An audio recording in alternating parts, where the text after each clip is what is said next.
Well, good afternoon, everyone. Oh, I was looking for a microphone, but I don't have one. Good afternoon, and thank you all for being here today. I am extremely proud to stand here today with Fire Chief Tony Knight to announce a new chapter for emergency medical services in Evansville, one that reflects our values of efficiency, accessibility, and long-term sustainability. The change wasn't made lightly. It comes after careful evaluation of both the financial implications of this decision and of the fire department's ability to provide fast, reliable, and professional service that Evansville residents expect every single day when they call for help. After that evaluation, I feel extremely confident that the Evansville Fire Department can provide that service and do so in a way that will ultimately strengthen the city's financial position. This decision is not a reflection on the past, but a reflection of where we're headed. We are deeply grateful to AMR and the dedicated professionals who have served our community with a commitment and care. Their partnership has been appreciated, and their efforts have made a difference in the people that live in our city for years. We believe now, though, is the right time to move and invest in a model that offers even greater alignment with our city's goals, one that puts our fire department at the forefront of emergency care. With their proven leadership, their skill, and presence in every neighborhood, the Evansville Fire Department is uniquely positioned to take this to the next step and to deliver outstanding service to the residents of Evansville. Now at this time, I'd like to invite Chief Knight to share more about the vision ahead and what this transition will mean for our community. Thank you, Mayor Terry. As the mayor stated, we are targeting a July 1st, 2026 start date for the delivery of emergency ambulance services, pending discussions with the current provider. We do plan on working with them step by step as we progress through these changes. We're proud to take on this responsibility, and we're approaching it with the same diligence and heart and affection that we do with our current fire protection services. The process begins now. Over the next few months, we will begin procuring ambulances, hiring staff, and purchasing equipment. Our goal is to build a best-in-class service, a system that integrates our existing fire response resources, our skilled personnel, and our full integration with central dispatch to deliver fast and effective medical care citywide. To the residents of Evansville, we're building this system with you in mind. We know that when someone dials 911, they're not just calling for help, they're depending on us. And with this transition, we will be positioned better than ever to answer those calls. So thank you. We look forward to continuing updating you with the process as we move forward.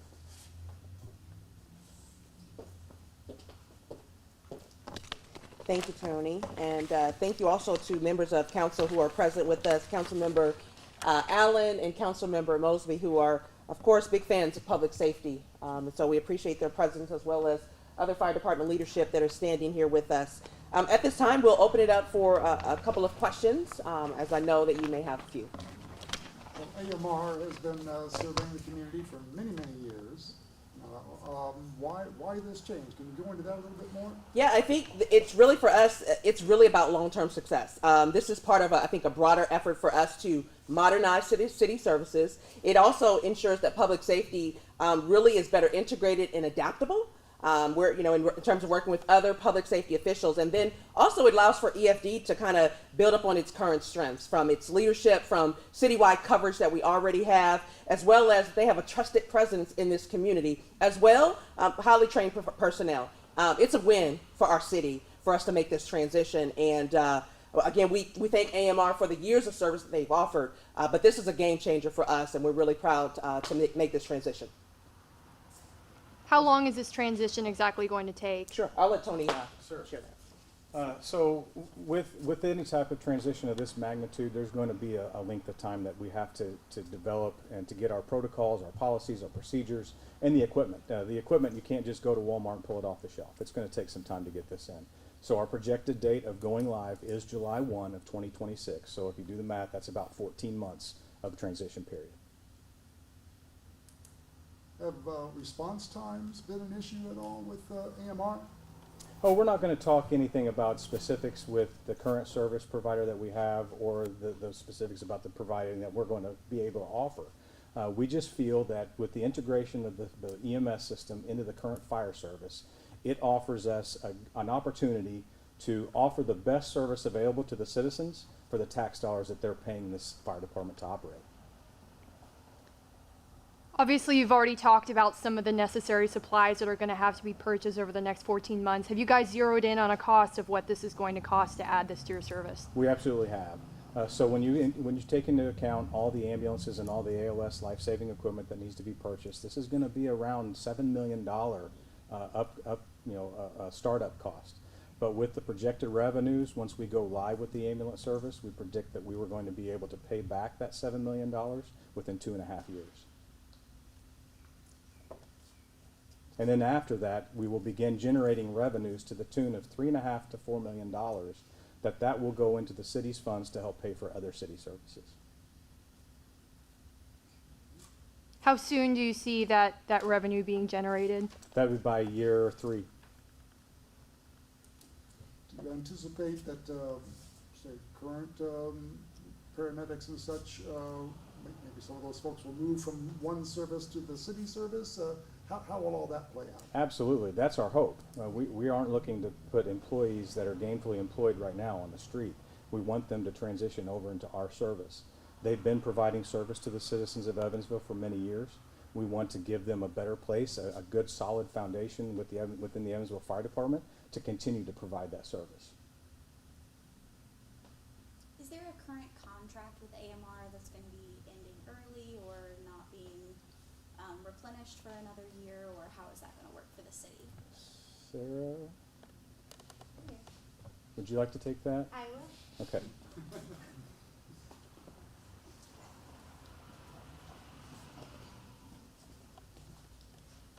Good afternoon, Sarah Dower, Corporation Counsel for the City of Evansville.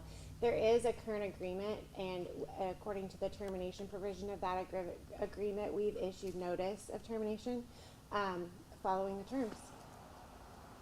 Was the contract expiring next year, or? I would have to look back to see the exact end of the term, but this one did fall within the end of the term. So we gave notice timely for the termination period.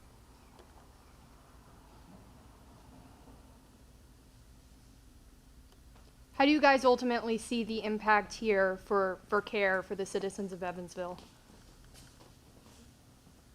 The Evansville Fire Department are the first responders anytime you call 911.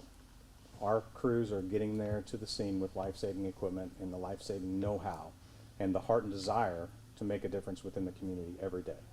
We average an on-scene time within 2.5 minutes with our fire apparatus. We are going to continue to do so with our first response BLS apparatus, and now adding to that a complement of ALS paramedic service that are going to have the same desire, the same drive, and the same heart that our firefighters currently have. Just to be clear, I mean, can you Yeah. promise 2.5 minutes for every ambulance call? Our average is 2.5 minutes. Our average for the Evansville Fire Apparatus is a 2.5 minute for the first arrival unit. How long has this been in the works? Well, obviously this takes a lot of planning and foresight. The earliest stages of this were up to a year ago. And to be fully staffed EMS, how many individuals are you hoping to bring on to the department? We're looking at bringing on a staff of 47 personnel. Do you guys have plans for expanding your current facilities to house those, or will it work like AMR has in the past? So AMR currently utilizes a system status management program where they work 12-hour rotations. So they don't have physical assets that their ambulances are stationed at. They position them strategically on street corners around the city to offer best coverage. We're going to incorporate our 14 fire stations that we currently have within our infrastructure so that we have those same resources available spread evenly throughout the city. Now obviously we're going to have to look at call volumes. We know what areas of the city we have higher call volumes, so we'll probably have to have a few more resources in that area, but we're going to plan accordingly and have a good plan in place to implement this system so that we have citywide coverages. Now to answer your question more direct, the fire stations that will house ambulances will have to go through some sort of modifications, very minor. We won't have any building additions, it'll just be modifications from within. So it's my understanding that AMR also services the Vanderburgh County residents outside of the city as well. How does that impact those people? Are you guys going to be feeling that as well? This does not impact the county service whatsoever. This is the city contract only. The county has their own separate contract. So just to be clear, you will have ambulances in some of the firehouses. Would there still be some crawling around, changing places, or would they all pretty much be stationed? They'll all be stationed in fire stations. You mentioned that $7 million number. Are we looking at grants, general fund dollars? Where is that gonna be coming from? We're going to pull that from the Casino Capital Improvement Fund. And like I said, we will be paying that back with those revenues once we begin generating those revenues in 2026. And that will be paid back in full by 2.5 years. And maybe for the general public, can you talk a little bit about how an EMS service earns revenue, where that comes from? Certainly. So there are many different models for EMS revenues. There are private services, there are county services, there are city services, there are ambulance services, hospital-based services. This particular model will be a city service, and it will be a pay-for-service. So the tax monies will not be subsidizing the service itself. It will all be based on the revenues generated from the pay-for-service. So obviously those payers vary in a number of different ways. You have your commercial insurance providers, workman's comp insurance, automobile insurance, Medicare, Medicaid, and private pays. I know ambulances can be very expensive to take. It's happened to me a time or two. Will residents see a lower cost at all? They will. We're going to be averaging a 25% decrease in expenditure. It's like a 20% average less per. Yes. I know you said AMR employees, that was possibly going to be a possibility. I know it's always hard to find enough EMS staff and everything everywhere.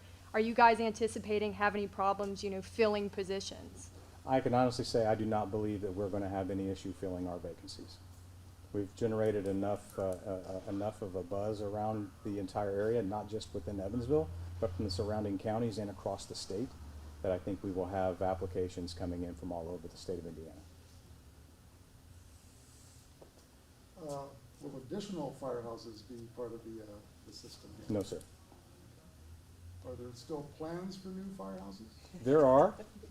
There are. Would you like to share that with us? There are. We are not at liberty to discuss the location of the new fire station that was appropriated in the budget for 2025, as we have not signed the final agreement for that land acquisition. So maybe at the State of City on May 20th, we might be able to hopefully be a little bit closer to get a little information. We're going to wrap this up, and again, Chief Knight will be available for questions. But as you can tell, we are the leadership that we have in the Evansville Fire Department is tremendous. We are prepared, and I think this is a great move for our city. And just to tell you, just to go a little bit step further on the due diligence, we also had an independent consultant come in and do a review of the financial projections that we formulated here at the local level. And so we feel really confident in what we're proposing as we move forward. And again, with the support of City Council, this is going to happen very quickly. And you can see, hopefully, even better service, a new service from the city of Evansville, especially in light of changes from the state and funding, looking at property tax revenue and reductions and potential reductions. We're looking at everything. And this is one way for us to fill the gap in the future years. So thank you again for your time today. And we appreciate the partnership that we have with each of you.